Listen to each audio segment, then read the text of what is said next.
పూర్వం కళింగ దేశంలో ఒక బ్రాహ్మణుడు ఉండేవాడు. అతనికి సుశీల అనే కూతురు ఉండేది. ఆమె చిన్నతనంలో తల్లి కోల్పోయింది.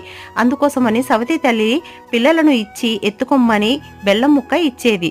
ఆ సవతి తల్లి చేసేటువంటి మార్గశిర లక్ష్మి పూజను చేయటం చూసి ఆమె కూడా మట్టితో చేసినటువంటి మహాలక్ష్మికి జిల్లేడు పూలతో ఆమె ఆడుకొమ్మని ఇచ్చినటువంటి బెల్లాన్ని నైవేద్యంగా పెట్టి పూజ చేసుకుంటూ ఆడుకునేది. కొన్నాళ్లకు సుశీలకు వివాహమై అత్తవారింటికి వెళ్ళేటప్పుడు ఆ మట్టి బొమ్మను తీసుకుని వెళ్ళింది.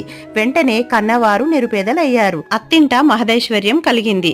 దరిద్రం భరించలేక తల్లి కొడుకును పిలిచి మీ అక్క దగ్గరికి వెళ్లి ఏమైనా తీసుకురమ్మని పంపించింది. పుట్టింటి దుస్థితిని తెలుసుకొని ఒక కర్రను దులిపించి వరహాలు నింపి తమ్ముడు చేతికి ఇచ్చి పంపిస్తుంది. తమ్ముడు దారి మధ్యలో ఎక్కడో మర్చిపోయి ఇంటికి వెళ్లి అమ్మకు ఏమీ ఇవ్వలేదని చెప్తాడు. తర్వాత మిగిలిన కథని పార్ట్ 2గా పెడతానండి.